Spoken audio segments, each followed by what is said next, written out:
Olá, amigos, boa noite. 20 horas, nosso encontro marcado, mais uma quinta-feira, noite de fazermos reflexões a respeito da obra Boa Nova, do Espírito Humberto de Campos, através da psicografia de Chico Xavier. Essa obra é interessante porque ela relata momentos vividos por Jesus no início daquela tarefa messiânica que ele veio executar na Terra. E nós ficamos felizes de poder, então, refletir sobre tudo isso. Cláudia, que já está conosco, muitos amigos já estão chegando, nós já estamos vendo os amigos que montaram sala, Célia, Luci, Betinha, Didi. Graças a Deus é uma oportunidade de estarmos juntos, de fazermos alguma coisa juntos, e isso para nós é sempre muito bom. Nós, Rosa, que está aqui também, Vladimir, Terezinha, são os amigos que partilham conosco dessas noites todas que temos tido aqui. Gente, não são poucas noites, porque nós iniciamos essa tarefa lá no início de março. Nós paramos as nossas atividades no centro no dia 10 de março e logo em seguida, na outra semana, já estávamos através dessas possibilidades visuais que estamos tendo agora. Então imaginem que nós já estamos na segunda quinzena de setembro. Talvez não imaginássemos que isso ia se estender tanto. E nós estamos aqui, graças a Deus, outros estão tendo a oportunidade de estar conosco também. Então vamos ao nosso boa noite e depois a nossa prece. A Cláudia, a Terezinha, a Edith, a Valéria, a Rosa, Eduardo, Ivete, Vladimir, que estão conosco, Laura, Malu, que também está conosco, Tânia, com os 1000 coraçõezinhos, graças a Deus, estamos aqui. E vamos então fazer a nossa prece para iniciarmos os nossos estudos. Ana Clara também chegando, Rosângela chegando também conosco, Sebastiana, muito obrigada pela companhia, porque ela é muito importante para nós. Vamos lá, Pai de bondade, que a sua luz e a sua paz nos envolva. Que a sua luz ilumine as nossas consciências e que a sua paz pacifique os nossos corações. Permita, Pai, que Jesus, o Mestre amado, esteja conosco, através dos amigos espirituais que vêm a nós, nos intuindo, nos inspirando, nos fortalecendo a fé e a esperança. E dessa forma, Pai, energizados, fortalecidos, consigamos fazer escolhas mais felizes para o nosso caminhar. Obrigada, Pai. Que a paz permaneça entre nós, agora e sempre. Então vamos lá, Paula também participando conosco, uma alegria. Tivemos a Paula aqui chegando também. Gente, nós estamos no capítulo 15 da obra Boa Nova. Esse capítulo 15 tem como título o nome da protagonista, que é Joana de Cusa, preferidinha aí de Paula também, com certeza. Muitas palestras a Paula já fez sobre Joana, que ela admira muito. Mas nós estamos aqui vendo um viés da vida dessa personagem, a época do Cristo, e que depois nós sabemos ser Joana de Ângeles, mas Joana de Cusa, esposa de Cusa, que era o intendente de Herodes, e ela estava com dificuldades no lar, por conta da fé, por conta das verdades que ela estava abraçando, conhecendo, e o marido não entendia. Não entendia e também não se esforçava, porque afinal a convivência dele era mesmo com os nobres, com Roma, que não abraçavam as ideias do Cristo. Assim, a situação entre eles não estava lá muito boa. E é por conta disso que Joana vai procurar Jesus. E ao procurar Jesus, ela narra dessas suas aflições domésticas e ele passa a orientá-la, dizendo da necessidade, sim, dela estar com o marido, cuidando dele, dando a atenção merecida, e que ela o olhasse como a um filho que precisa do amparo, que precisa da ajuda. Enfim, aquela situação que Jesus convida a que ela assuma as tarefas que são tarefas de conquistas ao longo das reencarnações, são compromissos que nós assumimos, e às vezes chega aqui a gente não quer dar conta deles, acha mais difícil. Assim, gente, Jesus orienta Joana, e o que nós paramos num pedacinho em que ele fala algo a ela e que serve a todos nós, porque esse drama em família, as dificuldades com relação a crenças, aquilo que nós professamos e o outro não, a como nós entendemos a vida e o outro não, geram muitas vezes conflitos no lar. E ele dá um conselho a Joana dizendo: volta ao lar e ama o teu companheiro como o material divino que o céu colocou em tuas mãos. Então, aquela criatura, como nós dissemos, aquela criatura difícil do nosso relacionamento, e especialmente quando está dentro do nosso lar, é o ente querido, é aquela pessoa com quem nós estamos caminhando a caminhada da vida, a jornada terrena, ele diz: olha para essa criatura, mesmo quando ela apresente tantas dificuldades, e entenda que é um material que Deus colocou em nossas mãos. Ele não diz que é um presente. Não é um presente, seria um presente difícil muitas vezes da gente se agradar. Mas é um material. Há um trabalho a ser executado com esse material e por isso ele diz: o céu colocou em tuas mãos. E ele vai dizer para quê?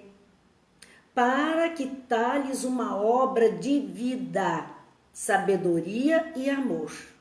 Não só para aquela criatura que vai recebendo a ajuda, a convivência, a tolerância, o perdão, a paciência, as mil faces que nós podemos apresentar nos relacionamentos difíceis, colocando aquilo que nós chamamos panos quentes, querendo fazer com que aconteça o melhor. Não só isso, mas essa alma hoje difícil, ela está gravando.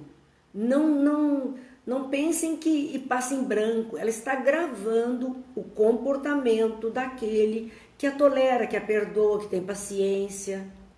Muitas vezes, ainda dentro desta encarnação, ela vai cair na real, vai ver que verdadeiramente aquela pessoa era muito especial para ela.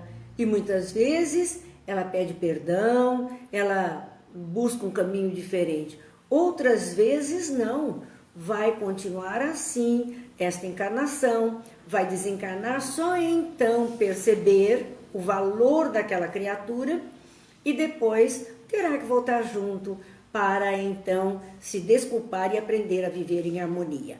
É, como a Tânia diz, uma oportunidade redentora. Então, não reclamemos, vamos agradecer a Deus, porque se Ele confiou um fardo um pouquinho mais pesado para os nossos ombros, é porque Ele sabia que os nossos ombros iriam aguentar. E aí Ele se dirige a Joana dizendo assim: vai, filha. Ele dá um comando, um imperativo a ela de ir, mas a chama de filha, aconchegando ao coração. Vai, filha, ser fiel. E não era ser fiel à acusa, porque isso ela era mesmo. Era uma mulher que prezava o seu casamento, e muito bem. Mas é fiel à proposta reencarnatória, é fiel ao ensino de Jesus do bem, da paz, da harmonia, do perdão. Era essa fidelidade aos seus ensinos. E então dizer: vai, filha, e ser fiel. Seja fiel, então, a esses ensinos que tem recebido. Vamos lá, que eu não disse boa noite a outras pessoas, depois ficam magoados comigo, né? Gil, Mona Lisa, Ivete, vamos ver quem mais? Cláudia, Regiane, Elisete, Márcia, o Gil nós já falamos, esses amigos que estão aqui conosco sempre, graças a Deus. Então, esse era o trechinho exato que nós tínhamos parado a semana passada. Na continuidade, Jesus então, aquele ensinamento dele, aquela fala dele acalmou o coração e ela pôde então seguir para casa vestindo verdadeiramente o papel de fidelidade aos ensinos de Jesus no comportamento mais adequado. Então, o parágrafo que nós paramos é esse: procurou esquecer todas as características inferiores do companheiro para observar somente o que ele possuía de bom, desenvolvendo nas menores oportunidades o embrião vacilante de suas virtudes eternas. Que interessante essa fala, porque isso nos lembra sempre aquele quadro narrado de que Jesus passava com os seus diante de uma carcaça de um cachorro morto, e os seus todos fizeram cara feia, viraram o nariz para o outro lado. Não é um quadro agradável de se olhar. No entanto, Jesus olhou com tamanha amorosidade tudo aquilo e simplesmente disse assim: que belos dentes ele tinha. Era a única coisa visível naquele monturo que chamava atenção pela sua beleza. Jesus não fixou o olhar em tudo ou mais que era deteriorização. Ele não fixou o olhar aí. Ele não se perdeu em conjecturas sobre o tipo de morte, o que aconteceu com aquele animal, de quem seria. Ele percebeu a única coisa bonita que tinha para ser observado. É uma lição para nós. É para que, mesmo das coisas mais difíceis, que não nos agradem, que nem o nosso olhar, nem o nosso ouvir, nem o nosso sentir, procuremos tirar dali alguma coisa boa para nos fixarmos. Porque assim nós vamos mudando o nosso conceito sobre esta ou aquela pessoa. Procuremos alguma coisa boa. E é interessante porque aqui a narrativa nos diz que ele trazia o embrião vacilante de virtude. Alguma virtude. É a bondade? Era um embriãozinho só. Vez ou outra ele era, vamos dizer, bondoso. É a generosidade, é a fraternidade, não importa, é delicadeza, é educação. Então aproveite, é algo rudimentar ainda, pequeno na sua manifestação, não é uma plenitude daquele ser, mas está em desenvolvimento. Então procure observar só o que ele possui de bom, porque assim vai valendo a pena nós estamos ali, nós estamos ainda esperançosos. Vamos olhar o que existe de bom. Os nossos olhos, eles se fixam muito nas coisas negativas. Nós estamos habituados a esse olhar para o negativo e não para aquilo de bom que exista na pessoa. Eu já contei para vocês, mas vou repetir, de uma pessoa amiga que não se dava bem com uma contraparente.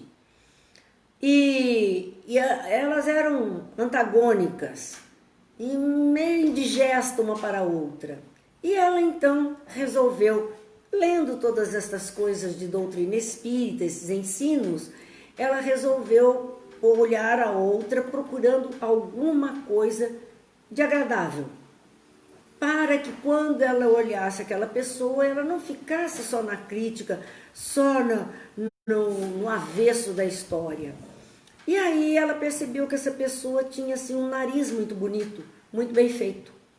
Então assim, nossa, interessante, ela tem um nariz bonito. Então a partir dali, quando ela mentalizava a pessoa, ela fixava o olhar naquele nariz bonito, de linhas tão perfeitas. E ao ponto que isso foi sendo um exercício, chegou um dia que ela olhou para aquela pessoa e não sentiu mais aversão.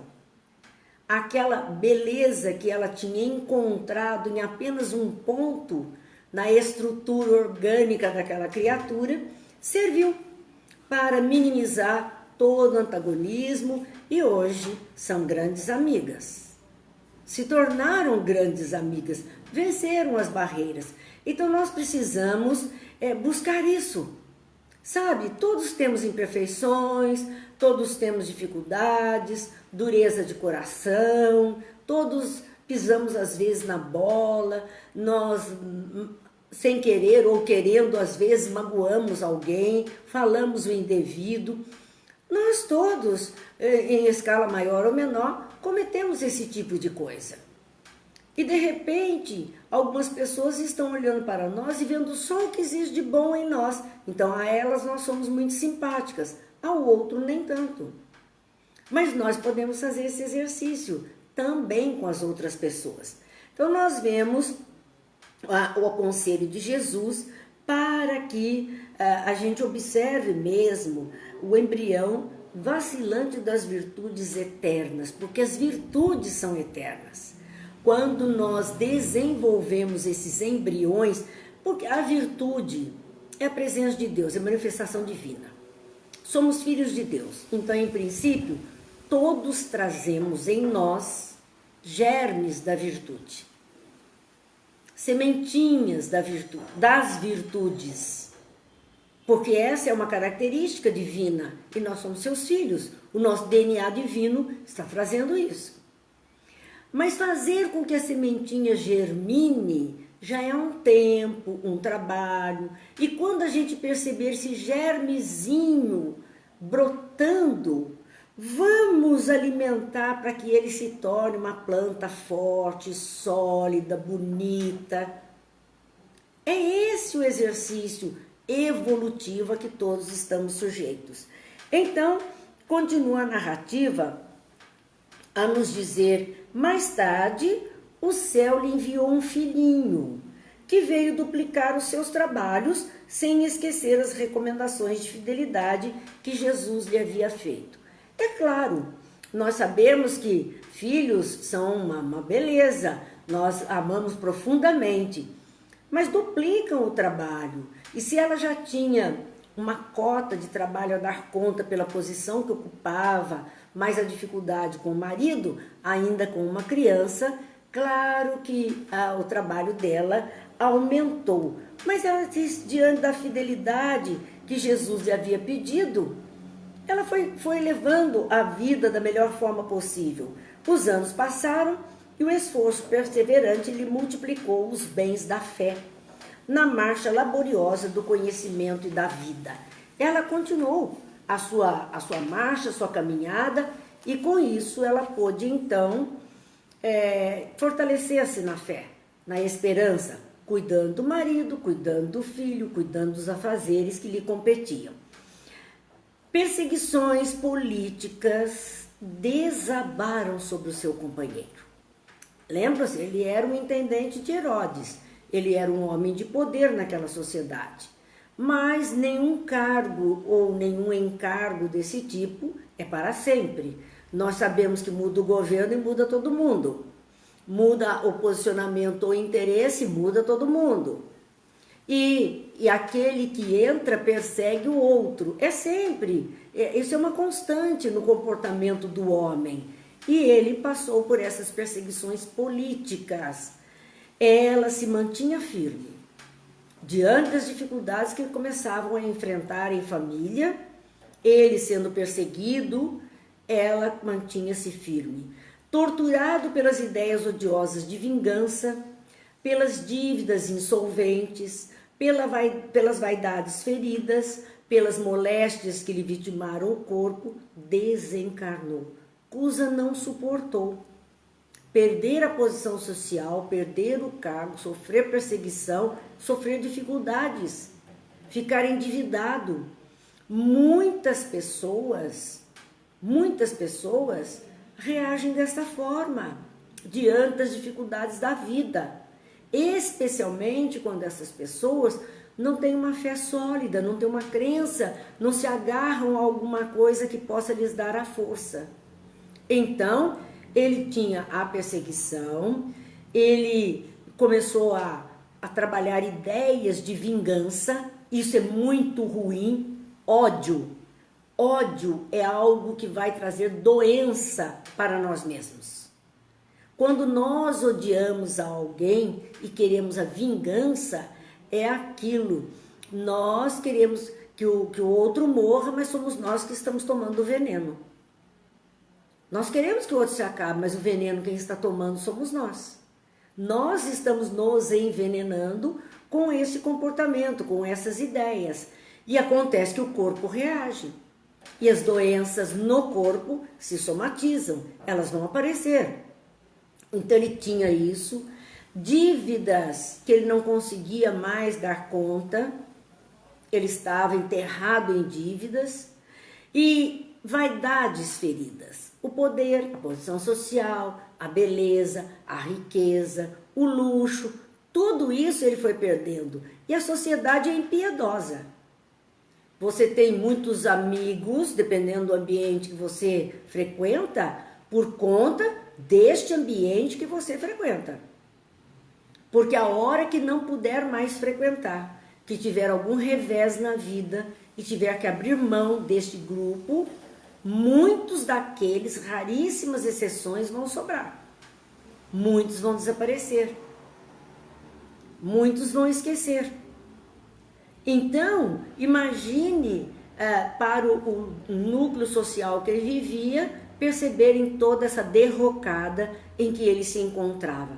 E aí as moléstias vieram, vitimaram o corpo e ele acabou desencarnando.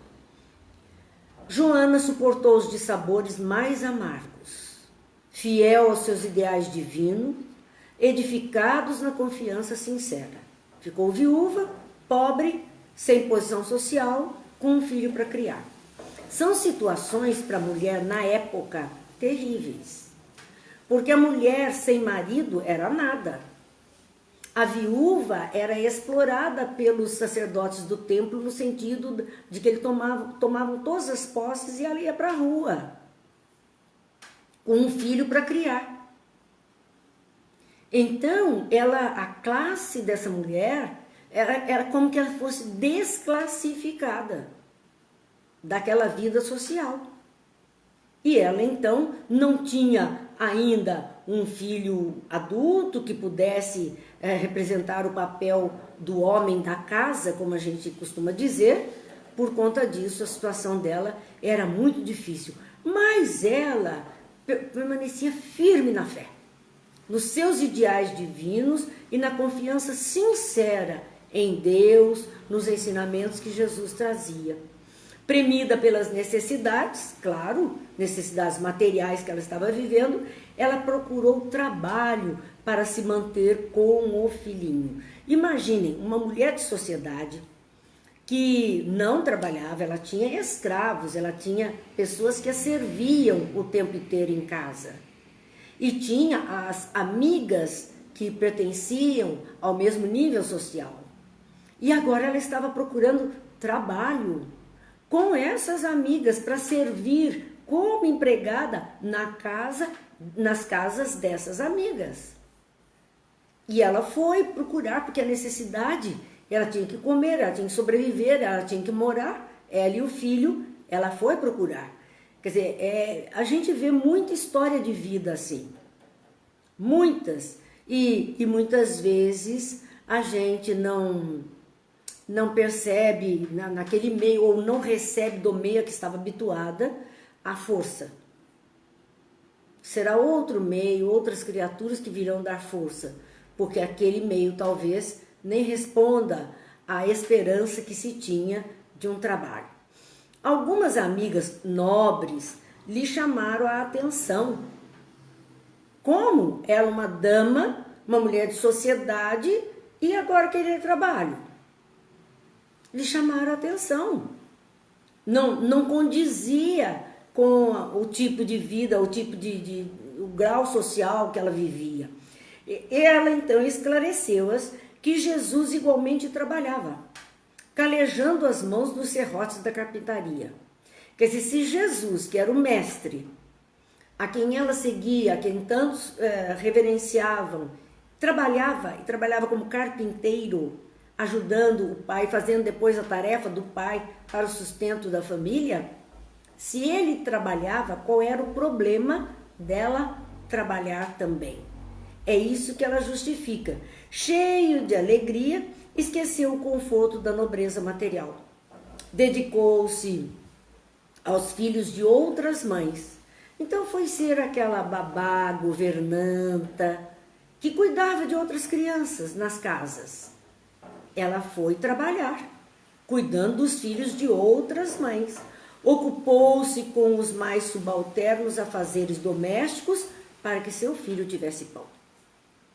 Então, ocupou-se de todos os afazeres domésticos mais simples, cuidar da criança, arrumar a casa, providenciar o alimento para a família. Ela não viu nisso nenhum obstáculo, nenhuma coisa negativa. Não, ela não viu isso. Ela simplesmente fazia isso com muita alegria, porque era o sustento dela e do filho. Mais tarde, diz então Humberto de Campos, quando a neve das experiências do mundo lhe alvejou a fronte, uma galera romana a conduzia em seu bojo na qualidade de serva humilde. Olha onde ela foi parar. Da mulher que era a primeira dama da região, a mulher do intendente de Herodes, que era o cargo mais alto, ela vai, já senhora idosa para a época, ela então é encontrada num navio, né, uma galera romana, quer dizer, um barco romano em viagem, mas não como turista, como a dama que está viajando, fazendo turismo, mas como empregada.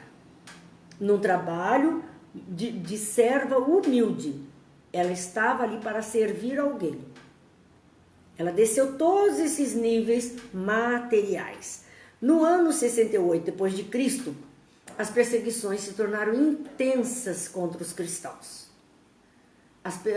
Eles começaram mesmo a dizimar cristãos no ano 68. E nós vamos encontrar num dos espetáculos sucessivos do circo romano, aqueles espetáculos onde se queimavam os cristãos, onde se jogavam as feras, onde eles eram esfolados vivos, aquelas coisas horrendas que o povo aplaudia, um povo alucinado porque ganhava pão para poder aplaudir aquilo. Pão e circo, né? A gente ouve muito falar isso. Dê pão e circo ao povo e você conquista o povo. E é o que os romanos faziam. Pão e circo. Para apoiar aquele império.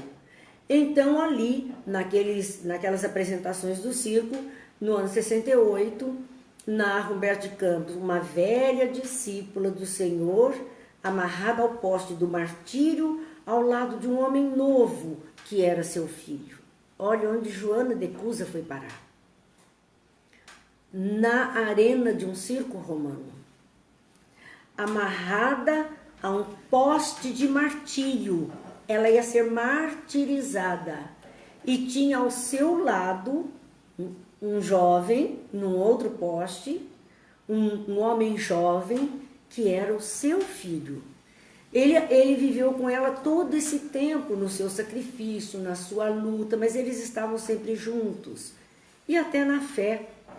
No entanto, neste momento, é um momento de uma prova muito dura para esses dois espíritos, mãe e filho.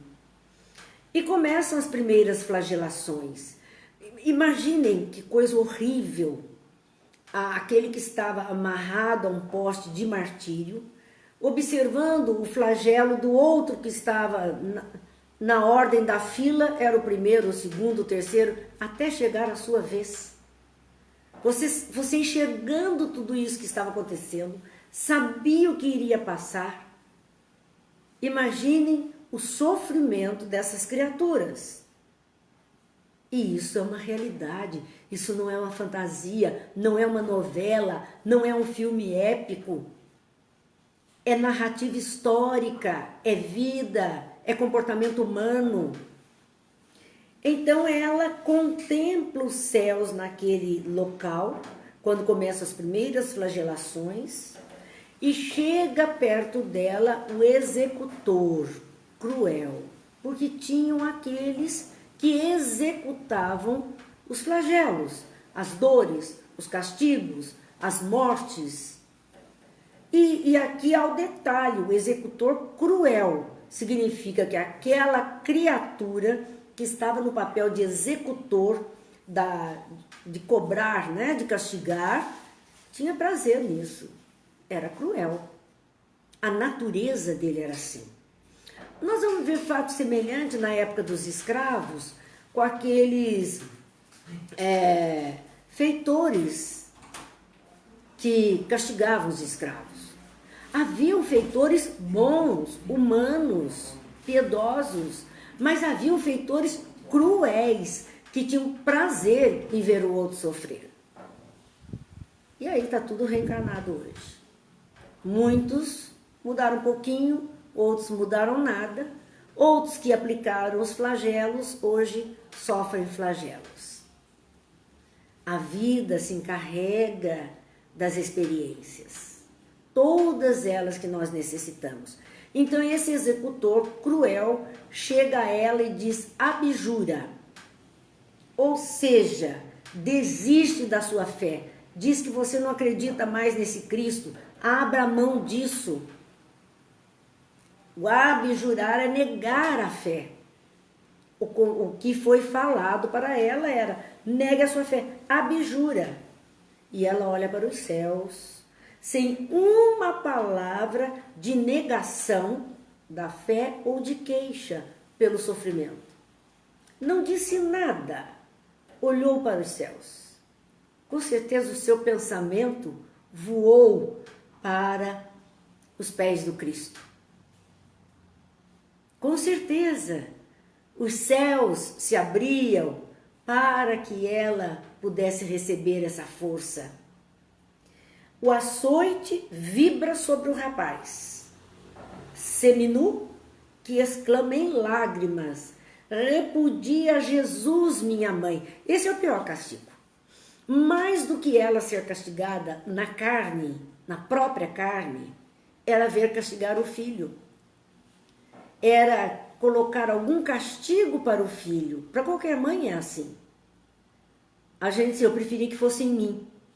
O filho tem lá um problema, uma dor, uma dificuldade, passa por uma situação complicada e a gente diz: eu preferi que fosse em mim. Porque dói muito mais. Dói muito mais nos filhos, quando a mãe não pode fazer nada. Então, e olha a súplica que ele faz depois de ser açoitado: repudia Jesus, minha mãe. Não vês que nos perdemos, quer dizer, que vamos morrer. Se você não disser que não acredita mais, que abre mão da sua crença, nós vamos morrer. Abjura. E ele ainda diz: por mim que sou seu filho. Que pedido. Não sei quem aguentaria alguma coisa desse tipo. Mas ela, naquele momento, simplesmente chora. Ela chora. As rogativas do filho são espadas da angústia que lhe retalha o coração. Ela chora e não abre a boca. E ele continua: abjura, abjura. Joana ouve aqueles gritos, recordando a existência inteira. Lembra da vida, do nascimento, das dificuldades, das experiências vividas juntos. É o filminho da vida que passa diante dos olhos dela. O lar risonho e festivo, as horas de ventura, os desgostos domésticos, as emoções maternais, os fracassos do esposo e as necessidades mais duras que ela viveu. Ela lembra tudo. A vida passa diante dos seus olhos naquele momento. Ante os apelos desesperados do filho, recordou que Maria também fora mãe e, vendo o seu Jesus crucificado no madeiro da infâmia, soubera conformar-se com os desígnios divinos. Ela se socorre da Mãe Santíssima. Ela se lembra do sofrimento da Mãe Santíssima. Porque lembrem-se, ela conheceu Jesus encarnado, ali, vivendo, esteve com ele, dialogou, pôde estar com ele. logicamente, também soube, ouviu a crucificação, sabe da dor que a Mãe Santíssima sentiu, do desespero, e era tão injusto tudo aquilo, e no entanto Maria confortar-se com as decisões divinas. É um espírito muito forte, e ali Joana vai buscar também a sua força para viver aquele momento doloroso que ela está passando. Acima de todas as recordações, pareceu-lhe ouvir ainda o mestre em casa de Pedro a lhe dizer: vai, filha, sê fiel. Ela ouve no íntimo de sua alma a voz de Jesus dizendo: vai, filha, sê fiel. A gente vê esses exemplos de fé, de compromisso com o Cristo ao extremo, né? Ao ponto extremo. E aqui, na nossa pequenez, diante da dizemos ter fé e seguirmos o Cristo, hoje está chovendo, eu não vou à missa, eu não vou ao centro, eu não vou ao culto. Nossa, imagine, hoje eu estou com uma dor de cabeça, eu vou ficar em casa. É tão pouco, não é? Conta-se que Pedro, certa vez, estava lá todo choroso, porque estava com dor de dentes. E Jesus tinha que fazer um atendimento, e disse: como é, Pedro? Vamos? Vamos, que nós precisamos atender um homem que está necessitado. E Pedro disse: mestre, tenha piedade, eu não posso ir hoje, eu não posso acompanhar hoje. E Jesus: por que, Pedro? Ele disse: mestre, eu estou com um dente doendo tanto. Jesus disse: o homem que nós vamos atender acabou de perder uma perna. Pedro se calou, levantou e seguiu com Jesus. O que é um dente perto de uma perna que fora triturada? Imagina a amputação naquela época, que não era como hoje, com anestesia, com todo o recurso e asepsia possível. Vocês imaginem. Então, a nossa fé é muito fraquinha. Qualquer testemunho, qualquer participação, qualquer atividade, e por qualquer coisa, nós estamos deixando para depois. É muito pouquinha. E a gente vê esse testemunho de Joana de Cusa com esta qualidade, com esse tamanho. Então ela ouve a voz de Jesus dizendo: vai, filha, ser fiel.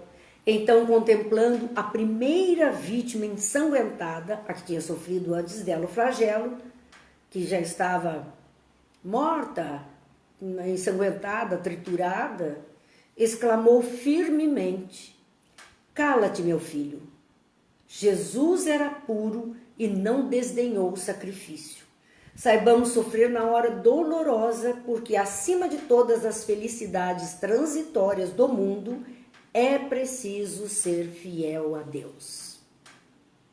Ela ainda chama a atenção do filho, comparando o quanto Jesus sofreu, que nem merecia, dizendo: olha, nós merecemos e ainda precisamos ter fidelidade ao amor de Deus.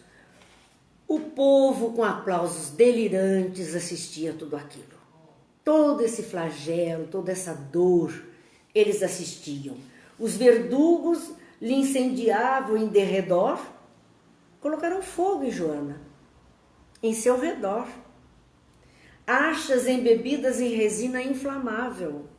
Eles traçavam um pedaço de madeira em resinas e montavam a pira em torno da pessoa e colocavam fogo. É mesmo que a gente pensar em alguém pegar madeira, encher de piche ou qualquer outro combustível, cercar alguém e meter fogo.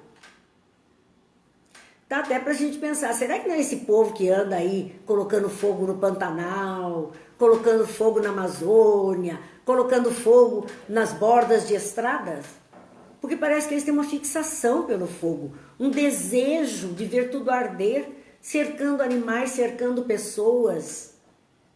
Não se preocupam, parece que ficam felizes com a pirotecnia que estão produzindo. Às vezes são esses espíritos que se comprazem no mal,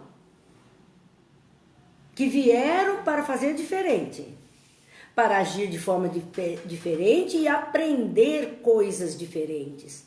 No entanto, esse viés da alma fala muito alto, porque nada justifica esse comportamento. Nada justifica ficar feliz com a dor do outro, seja animal, vegetal ou hominal. Nada, nada. Nós precisamos pensar sobre isso. Boa noite ainda a outra turminha que está chegando, já chegou, né? Que nós não tivemos oportunidade de cumprimentar ainda muitos deles aqui, que a Terezinha, Eliana, Divone, a Brígida, nossa amiga, Deus abençoe. E nós então estamos aqui refletindo sobre esses comportamentos humanos. Dizia desse povo, com aplausos delirantes, os verdugos incendiavam em redor achas embebidas em resina inflamável. As labaredas lamberam-lhe o corpo envelhecido. Joana contemplou o povo que não compreendia seu sacrifício. Porque até hoje há pessoas que dizem, eu não entendo uma pessoa se sacrificar assim. Eu não entendo que uma pessoa dê a vida por uma causa desse jeito, por amor a Deus, por amor a Jesus. Eu não entendo isso. As pessoas verdadeiramente não entendem o alcance desse sacrifício, porque por conta, vamos só pegar um viés, por conta desses horrores de época, dos sacrifícios feitos e das narrativas que a história traz sobre isso, é que nós hoje temos acesso aos acontecimentos da época do Cristo, aos seus ensinos e, sobretudo, a não ter esse comportamento odioso que era o da época, a procurarmos verdadeiramente a paz, a harmonia, fraternidade. Então, esse sacrifício, essas criaturas que se entregaram à causa do bem com a própria vida, são para nós hoje escoras do nosso conhecimento, da nossa fé, da nossa esperança. Hoje, para nós, a vida não está cobrando isso, mas há locais no mundo, na África, ainda é isto. Interior da África, ainda temos cristãos vivendo essa experiência de criaturas cruéis que atacam, que abusam, que matam, que flagelam, que queimam, porque são cristãos. Aí a gente vê ainda algum escritor renomado querendo algum boicote contra o Brasil, que é um país essencialmente espiritualizado, das mais diferentes vertentes religiosas, mas o povo em geral, uma grande parcela do país, da população, é cristã. Dizer, olha, se vocês começarem a ajudar muito esse país aí, vai acabar sendo dominado por um talibã cristão. O que é isso, gente? É doidice. É maldade. É crueldade psicológica. Isso é uma alma cruel. É uma criatura cruel. Porque está fazendo um terrorismo com as mentes mais fracas. Por algum interesse próprio. Porque é sempre assim. Há um interesse próprio. Então, que diferença faz se era aquele cruel lá na arena do circo romano ou se é um cruel nas bandas da internet de hoje? O resultado é o mesmo da destruição e do prazer na destruição, por levar alguma vantagem, se é que acha que está levando. Mas as coisas continuam. graças a Deus, em menor escala do que foi no passado, o que significa que estamos indo em frente. Graças a Deus, mas ainda não estamos zerados, ainda não erradicamos na humanidade este comportamento. Nós estamos naquele momento que é conhecido por todos de transição planetária, de mudança, de fechar um ciclo para iniciar outro ciclo de vida. Lá na época do Cristo, com Joana e todos os demais que viveram essa experiência, eles fecharam um ciclo e abriram um novo ciclo de luz. Com Jesus inicia a Era da Luz. Abriram o ciclo da luz. Esse ciclo da luz, que nós ainda estamos nele, ele está se fechando para um ciclo maior, mais belo.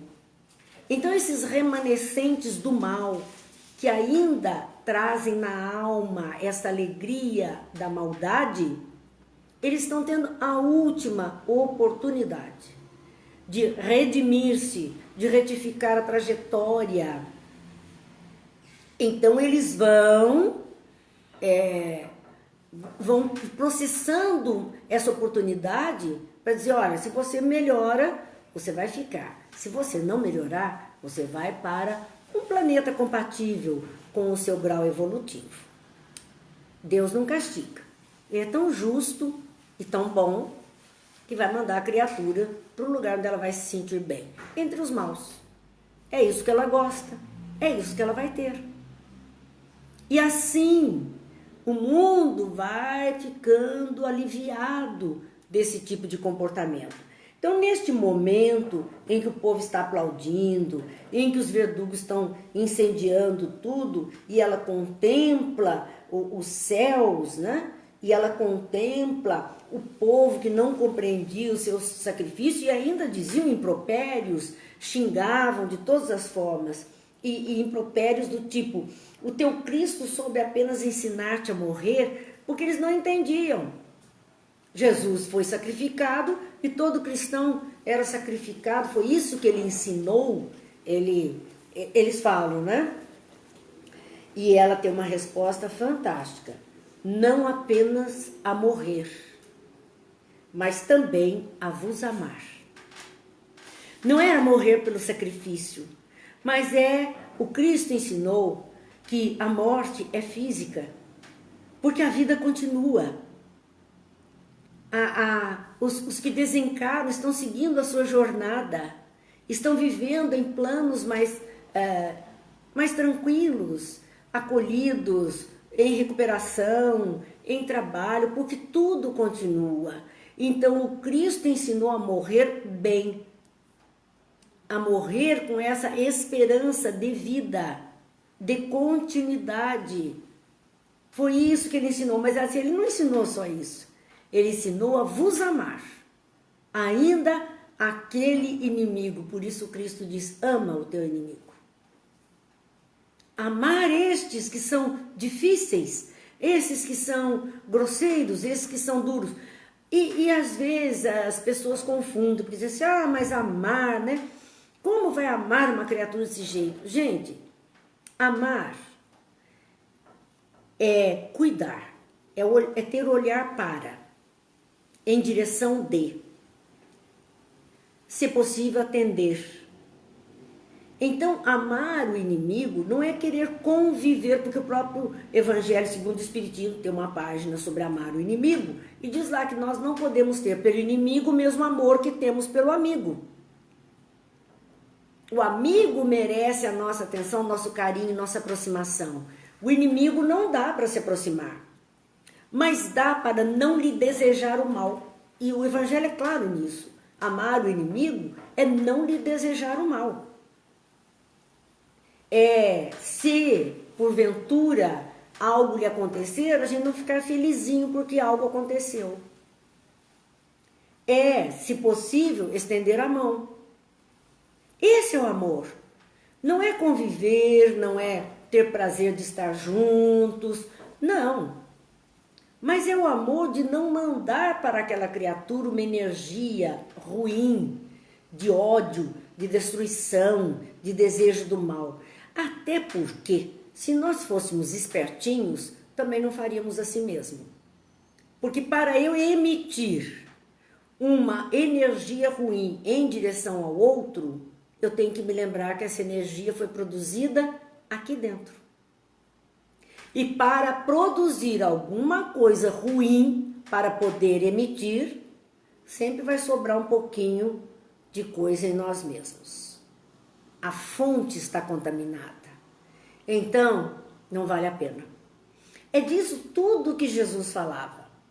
Ele fazia com que a gente prestasse atenção nessa situação.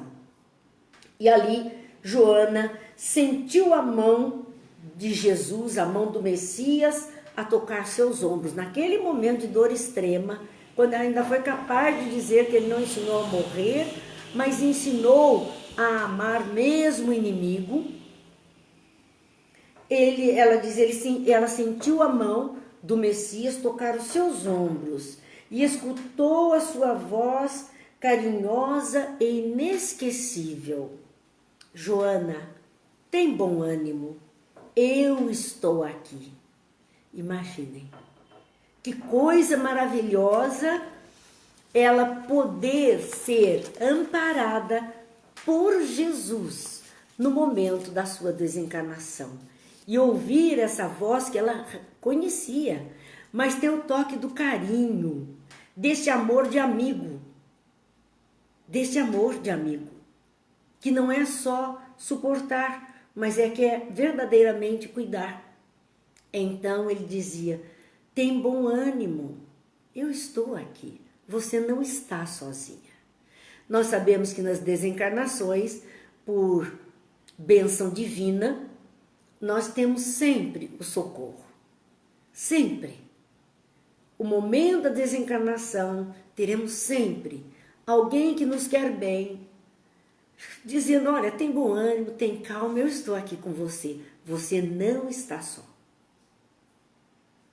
Isto é um fortalecimento para a pessoa e gera verdadeiramente uma tranquilidade para aquela criatura que está em processo de desencarnação. Saber que tem alguém, é bem aquilo, alguém lá em cima olha por mim. É verdade. Nós não estamos desamparados. Nenhum de nós está desamparado. Minha gente, o capítulo de Joana de Cusa acaba assim, com esta condição. E nós vamos deixar para a semana que vem, então, o próximo capítulo, que é o capítulo 16, que é outra vivência de Jesus, com o título O Testemunho de Tomé. Vai ser outro momento. Vocês percebam que esse livro Boa Nova, cada capítulo tem um personagem e um momento de Jesus com esse personagem. Assim, nós vamos aprendendo com cada um deles, com as suas dificuldades, com as suas inseguranças e os conselhos de Jesus que até hoje se prestam a todos nós.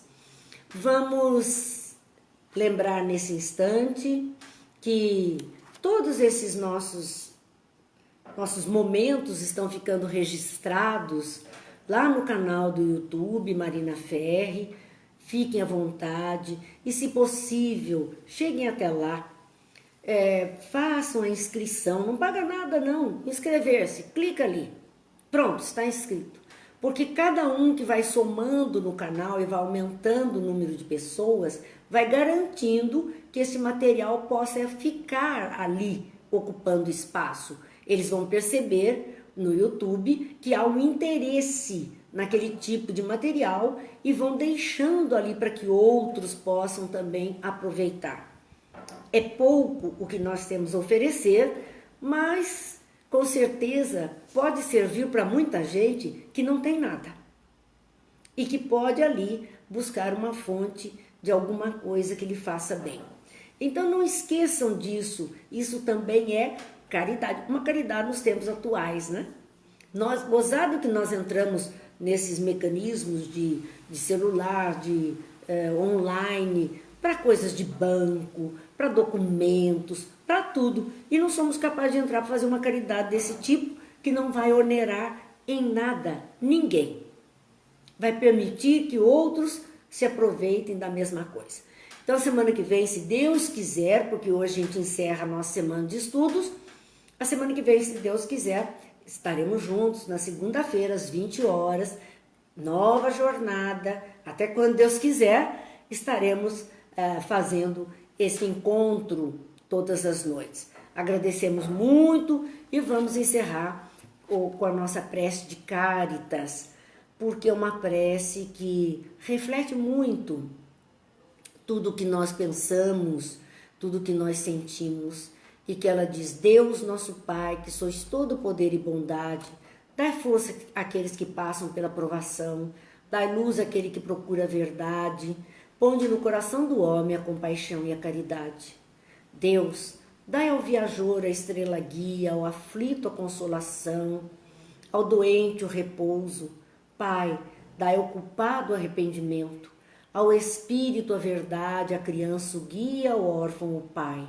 Senhor, que vossa bondade se estenda sobre tudo o que criaste. Piedade, Senhor, para aqueles que não vos conhecem. Esperança para aqueles que sofrem. Que a vossa bondade permita aos espíritos consoladores derramarem por toda parte a paz, a esperança e a fé. Deus, um raio, uma faísca do vosso amor pode abrasar a terra. Deixa-nos beber nas fontes desta bondade fecunda e infinita, e todas as lágrimas secarão, todas as dores se acalmarão. Um só coração, um só pensamento subirá até vós, como um grito de reconhecimento e de amor. Como Moisés sobre a montanha, nós vos esperamos com os braços abertos. Ó poder, ó bondade, ó beleza, ó perfeição. E queremos de alguma sorte merecer a vossa misericórdia. Deus, dá-nos a caridade pura, dá-nos a fé e a razão, dá-nos a simplicidade, que fará de nossas almas o espelho onde se deve refletir a vossa divina imagem.